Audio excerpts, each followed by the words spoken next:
हाँ मौसी, हम सब आ जाएंगे। आप ज़रा भी चिंता मत करिए, सब कुछ अच्छे से हो जाएगा। अनु दीदी ने अब शादी के लिए हाँ कर दी है, तो धूम धड़ाके से शादी तो होगी। हम सब समय पर पहुंच जाएंगे। ये कहकर सीमा ने फ़ोन रख दिया।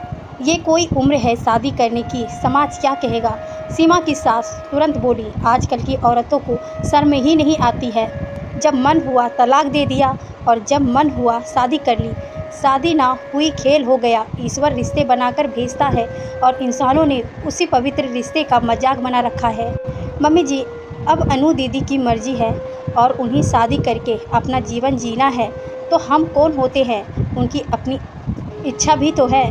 लोकेश भी अब बड़ा हो गया है। अनु दीदी खुद शादी करना चाहती है तो इसमें बुराई क्या है। जब पुरुष किसी भी उम्र में शादी कर सकते हैं, तो औरतों पर भी उम्र की बंदिशें लगाने का हक भी इस समाज को नहीं है। मेरे सामने अनु दीदी की ज़िंदगी यादें बनकर आ गई। अनु दीदी शुरू से ही पढ़ने में तेज़ थी। उनके सिर पर नौकरी करने का भूत सवार था। बस पढ़ लिख कर वो अपने लिए जीना चाहती थी। मुझसे कहती थी, मुझे किसी से पैसे मांगना अच्छा नहीं लगता है, खुद की कमाई कैसे भी खर्च करो, कोई रोकने वाला नहीं होता है, सोचना नहीं पड़ता है।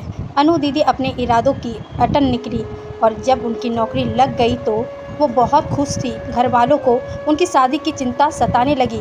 उनके लिए लड़का देखा जाने लगा। थोड़ी कोशिशों के बाद दीदी के लिए वर चुन लिया गया और धूमधाम से उनकी शादी हुई। वो अपनी शादी में बहुत खुश थी। उनके चेहरे की चमक देखते ही बनती थी। जब अनु दीदी विदा हुई तो मैं तो बहुत रोई थी। आज वो दिन मैं भूल नहीं पाई। मम्मी के मुंह से सुना था, जब वो शादी होकर गई तो सब कुछ बहुत अच्छा था। घर में सास ससुर थे और देवर ननद भी। उन्होंने सबको दिल से अपना लिया था। शादी के लिए उन्होंने कुछ समय के लिए छुट्टियां ली थी। जब उन्होंने ससुराल वालों से फिर से नौकरी करने को कहा तो सब आग बबूला हो गए। नौकरी करने की क्या ज़रूरत है, हमारा बेटा कमाता तो रहा है, तू नौकरी करेगी तो इतने लोगों का काम कौन करेगा। तेरे पिताजी ने तो कहा था कि तू शादी के बाद नौकरी छोड़ देगी, सास ने कहा। अनु दीदी के लिए वो पल बहुत दुखदायी था। आखिर पापा ने ऐसे कैसे कह दिया, मेरे जीवन का इतना बड़ा निर्णय कैसे लिया और मुझे बताया भी नहीं। उनके पैरों से ज़मीन निकल गई। हम घर के कामों के लिए मेड लगा लेते हैं, उसके पैसे मैं दे दूंगी। नहीं, हमें तो बहू का हाथ का ही खाना खाना है, मेड के हाथों का नहीं, सास ने मना कर दिया। अनु दीदी के पति राकेश जीजू ने भी चुप्पी साध ली। सिर्फ घर के लिए मैं अपना सपना जीना छोड़ दूं, अपनी नौकरी छोड़ दूं और आपके घर की नौकरानी बनकर रह जाऊं। आप तो मुझे सिर्फ घर के कामों के लिए ही लेकर आए हो। मैं ऐसे जीवन नहीं जी सकती हूँ। मैं ये घर छोड़कर जा रही हूँ। मैं अपना जीवन अपने हिसाब से जीना चाहती हूँ। उन्होंने राकेश जीजू से खूब मनाया। बाद में वो भी बोले कि मुझे नौकरी वाली लड़की नहीं चाहिए थी, पर तुम नौकरी छोड़ देगी इस शर्त पर शादी की थी। ये सुनकर अनु दीदी बेहोश हो गई। उन्हें होश आया तो पता चला कि वो माँ बनने वाली है। अब तो अपनी बेकार की जिद छोड़ दे, पिताजी ने समझाया। पिताजी, आपने तो झूठ बोलकर मेरी शादी कर दी, पर ये मेरी बेकार की जिद नहीं है। ये नौकरी, ये आत्मनिर्भरता मेरा जीवन है। मैं राकेश से तलाक ले लूँगी, पर इस तरह घुटन की ज़िंदगी नहीं जी पाऊँगी। उस ज़माने में अनु दीदी ने तलाक ले लिया। रिश्तेदारों में उनकी बड़ी थू-थू हुई कि लड़की होकर खुद तलाक ले रही है।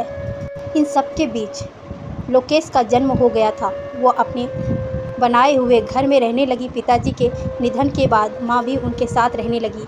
अपनी नौकरी में उन्होंने कोई ऊंचाइयों को छुआ। अब लोकेश भी बड़ा हो रहा था। वो भी पढ़ने बाहर चला गया और वही सेटल होने की सोच रहा था। इधर अनु दीदी को अपने ही ऑफिस के मैनेजर ने शादी का प्रस्ताव रखा। अनु दीदी भी अकेलापन महसूस कर रही थी और उन्हें अपनी नौकरी छोड़ने भी नहीं थी, तो उन्होंने भी हाँ कर दी। मौसी का आज इसीलिए फ़ोन आया था कि अनु शादी कर रही है। लोगों और समाज के लिए बातें बनाना बहुत आसान है। किसी भी लड़की का सपना उससे सहन नहीं होता है। बस लड़की या बहू अपने लिए कैसे जी ले। आज भी कई लोगों की मान्यता है कि लड़की के घर संभालना चाहिए, नौकरी करती है तो क्या हुआ, छोड़ दे।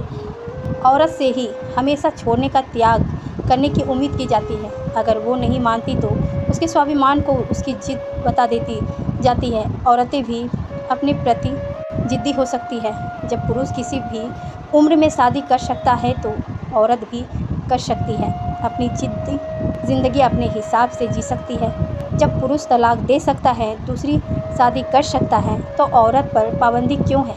हम सब अनु दीदी के शादी में गए और देखा कि वो बहुत खुश थी और उनका बेटा लोकेश यही कह रहा था कि मैं मम्मी के फ़ैसले से बहुत खुश हूँ। मुझे पापा मिल गए हैं और उन्हें जीवन साथी। मैं अब निश्चिंत होकर अपनी पढ़ाई पूरी कर सकूँगा।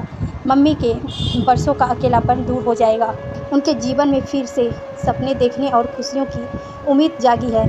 मैं देख रही थी कि अनु दीदी का चेहरा एक नई उम्मीद से फिर से चमक रहा था। पाठकों, ईश्वर ने स्त्री और पुरुष को बराबर बनाया है, पर कुछ सामाजिक बंदिशें स्त्रियों पर लगा दी गई है। पुरुषों पर कोई पाबंदी नहीं है। हमेशा स्त्रियों से ही त्याग की उम्मीद क्यों की जाती है?